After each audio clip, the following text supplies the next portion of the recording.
Bibigyan ni Boss R ng trabaho mga kakri, tapos matitiran. Ganon kabait si Boss R.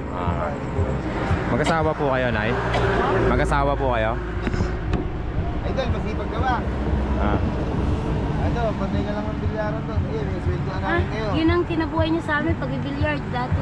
Sige, Ayan mga kakri, meron ng trabaho si Idol. May tirahan na kayo. Dati po. Ay, pala kay Emi, hawi kay JB Sukal eh. Bait talaga ni Boss Ron sa mga kakri. Ayan, kawawa naman talaga yung dalawang bata mga kakri. Kamang, may pera eh, okay natin. Hindi mo pagkain. Ayun ate, hatid din natin sa tutuluyan nyo. Ayan mga kakri, may tutuluyan na sila mga kakri. Ganun kabait si Boss. Ayan. Talagang lahat ng may dahilan mga kakri. Ate, magpakabait kayo Si Boss R yun, mabait yan. Punta kayo dun, ate, punta kayo dun sa bahay, ay sa may pwesto. Bibigyan kayo ng tutuluyan dun ngayon. Mga maayos na higaan nyo, lahat kompleto. Pero papakainin muna kayo.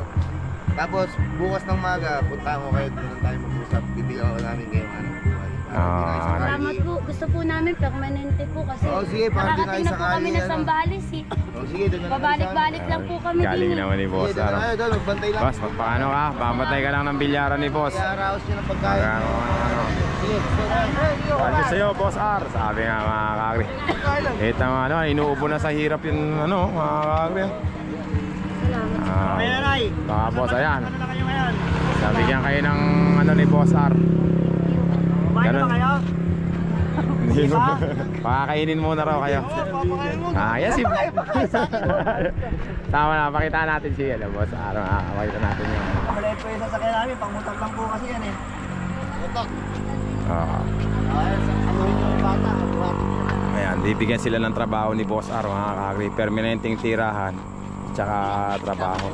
Kasi kawawa yung tinignan ni Boss R dyan, yung dalawang bata mga kakri. May gagamitin yung Panginoon para makasurvive kayo. Ito, ginamit si Boss R, instrumento mga kakri. Ayan si boss ko. Yan yung boss niya. Si tao. Tama tayo para makita natin yung magiging katotohanan ng mga Buti dala ni JB, grande. Boss R, sama lang po muna ako dito Sige. Tingnan ko lang ako.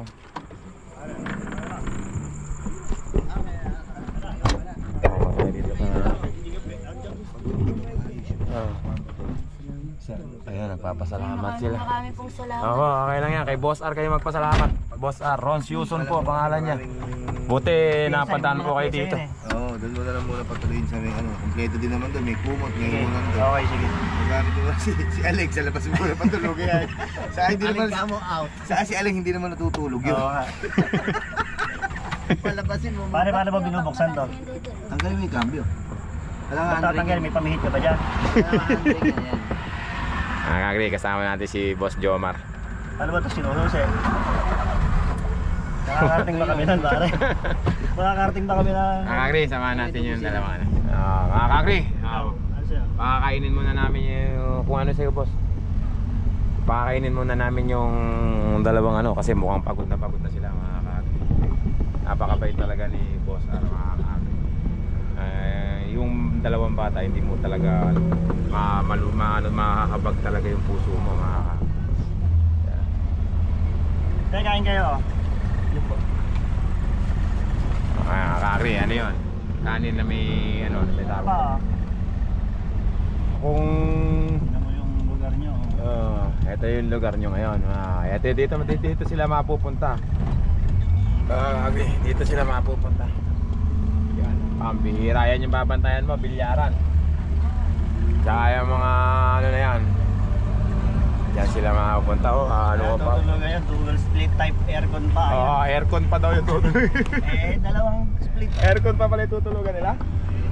Aircon. Ate, aircon pa yung tutulugan nyo. Huwag nyo sasayangin yung ni Boss Rar, ito yung boss. Nandito ka na pala?